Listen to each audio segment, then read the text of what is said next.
Start the computer. सबसे पहले हम कंप्यूटर को चलाना या ऑन करना सीखते हैं। आपके सामने स्क्रीन पर ये एक सीपीयू नजर आ रहा है। आप देख सकते हैं कि इस सीपीयू पर एक बटन है। इस बटन को हम पावर बटन कहते हैं। इस बटन को दबाने से कंप्यूटर काम करना शुरू कर देता है, यानी स्टार्ट हो जाता है। कंप्यूटर स्टार्ट होते ही आपके सामने मॉनिटर पर कुछ टेक्स्ट नजर आने लगता है, जैसा कि आप अपने सामने देख सकते हैं। कुछ देर के बाद आपके मॉनिटर पर एक स्क्रीन आती है। इस स्क्रीन को हम डेस्कटॉप कहते हैं। आप सोच रहे होंगे कि डेस्कटॉप क्या चीज है। आइए डेस्कटॉप के बारे में तफसील से जानते हैं। डेस्कटॉप ये तो आप जानते ही हैं कि मेज़ को अंग्रेज़ी में डेस्क कहते हैं। मेज़ के ऊपर वाले हिस्से को डेस्कटॉप कहा जाता है। जिस तरह आप अपनी मेज़ के ऊपर बहुत सारी चीज़ें रखते हैं और उनसे काम करते हैं, इसी तरह आप कंप्यूटर पर भी अपनी पसंद के सॉफ्टवेयर कंप्यूटर की स्क्रीन पर रख सकते हैं। इसीलिए इस स्क्रीन को डेस्कटॉप कहा जाता है। इस डेस्कटॉप पर जो छोटी छोटी तस्वीरें बनी हुई हैं, इनको आइकॉन्स कहते हैं। आप देख सकते हैं कि इन आइकॉन्स के नीचे इनका नाम लिखा हुआ है। इस तरह के आइकॉन्स आप खुद भी बना सकते हैं, मगर आइकॉन्स बनाना हम बाद में सीखेंगे। आपको स्क्रीन के निचले हिस्से में एक बार नजर आ रही है। इस बार को हम टास्क बार कहते हैं। इस बार में भी कुछ आइकॉन्स बने हुए नजर आते हैं, मगर कब और कैसे, ये हम बाद में देखेंगे। टास्क बार के दाएं किनारे पर आप बहुत से छोटे आइकॉन्स बने हुए देख सकते हैं।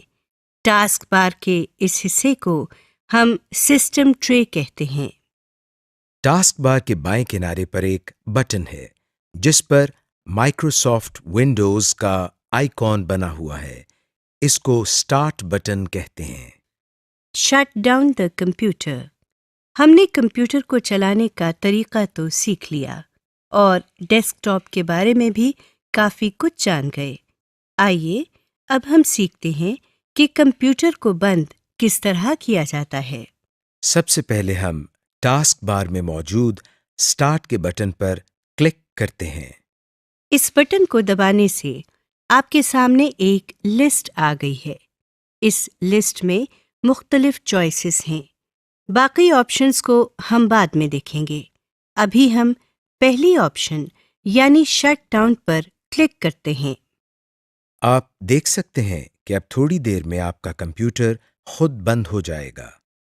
अगर आप अपने काम के दौरान ही पावर बटन को दबा देंगे तो न सिर्फ आपका किया हुआ तमाम काम ज़ाया हो जाएगा, बल्कि आपका कंप्यूटर खराब भी हो सकता है।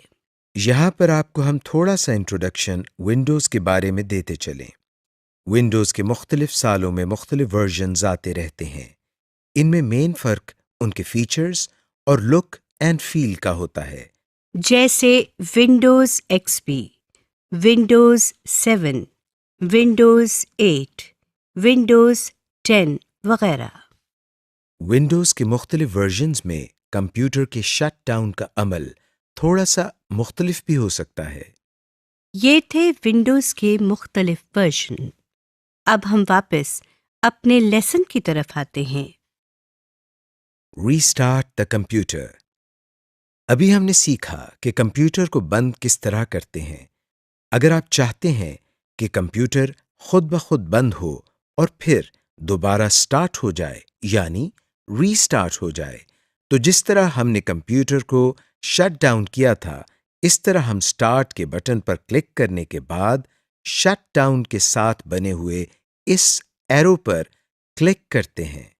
अब हम ड्रॉप डाउन मेन्यू में से रीस्टार्ट पर क्लिक करते हैं। आप देख सकते हैं कि कंप्यूटर बिल्कुल उसी तरह बंद हो रहा है जिस तरह शट डाउन पर क्लिक करने से हुआ था, और फिर कुछ देर के बाद दोबारा स्टार्ट हो रहा है और आपके सामने फिर से डेस्कटॉप आ गया है। Basic window properties. आइए अब हम विंडो प्रॉपर्टीज के बारे में कुछ सीखते हैं। आप अपने डेस्कटॉप पर एक आइकॉन बना हुआ देख सकते हैं जिसके नीचे कंप्यूटर लिखा हुआ है। इस पर डबल क्लिक करते हैं। डबल क्लिक करते ही एक स्क्रीन हमारे सामने आ गई है। इस स्क्रीन को कंप्यूटर फोल्डर कहा जाता है। आइए कंप्यूटर फोल्डर को एक्सप्लोर करते हैं। सबसे ऊपर आप नीले रंग की एक बार देख सकते हैं। इस बार के दाएं किनारे पर आप 3 छोटे से बटन बने हुए देख सकते हैं। सबसे पहले बटन पर डैश बना हुआ है। इस बटन को हम मिनिमाइज बटन कहते हैं। इसको दबाने से कंप्यूटर फोल्डर सिमटकर टास्क बार में आ जाता है। ये देखिए, इस फोल्डर पर क्लिक करने से ये स्क्रीन दोबारा हमारे सामने आ गई है। इस अमल को हम फोल्डर मिनिमाइजेशन या फोल्डर को मिनिमाइज करना कहते हैं। डैश से अगले बटन पर एक डब्बा बना हुआ है। इस बटन को मैक्सिमाइज बटन कहते हैं।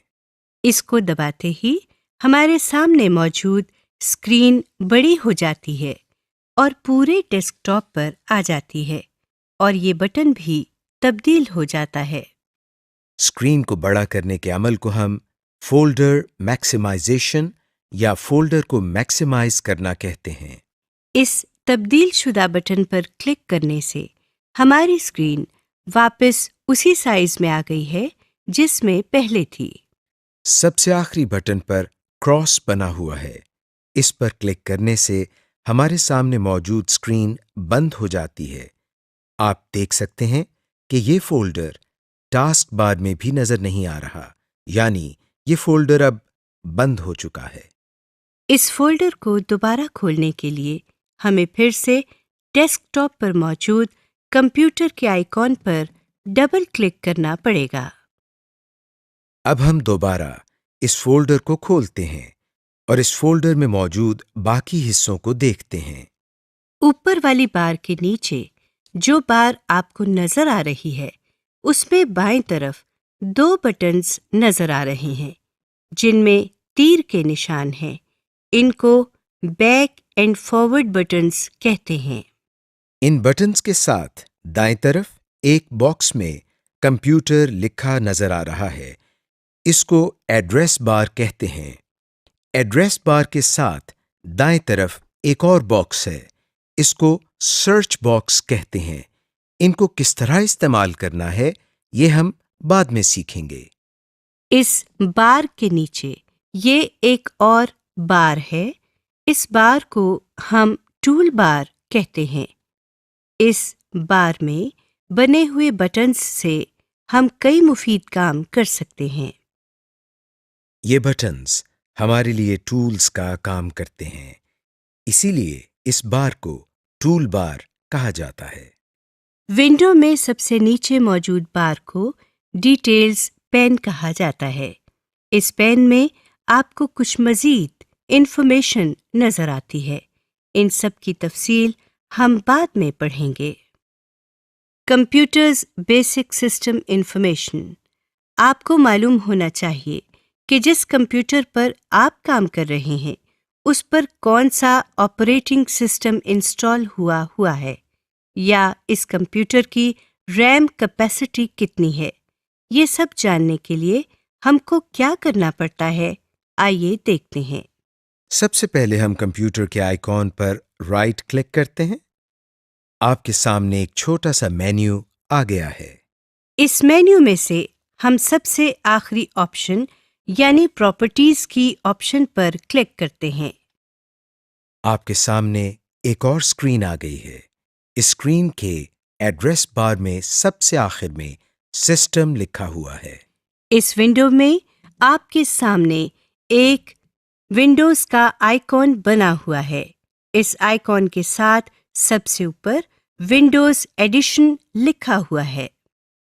यहाँ पर आप ये देख सकते हैं कि आपके कंप्यूटर में कौन सा ऑपरेटिंग सिस्टम इंस्टॉल हुआ है। विंडोज एडिशन के बाद आप सिस्टम लिखा हुआ देख सकते हैं। यहाँ आप देख सकते हैं कि आपके कंप्यूटर के प्रोसेसर की स्पीड कितनी है और आपके कंप्यूटर पर रैम कैपेसिटी कितनी है। जो स्क्रीन आपके सामने है, इसमें आप देख सकते हैं कि 6 GB रैम लिखा हुआ है। हो सकता है आपके कंप्यूटर में रैम की कैपेसिटी और हो, जैसे 2 GB, 4 GB वगैरह। इस विंडो को बंद करने के लिए हम टाइटल बार में बने हुए क्रॉस पर क्लिक करते हैं।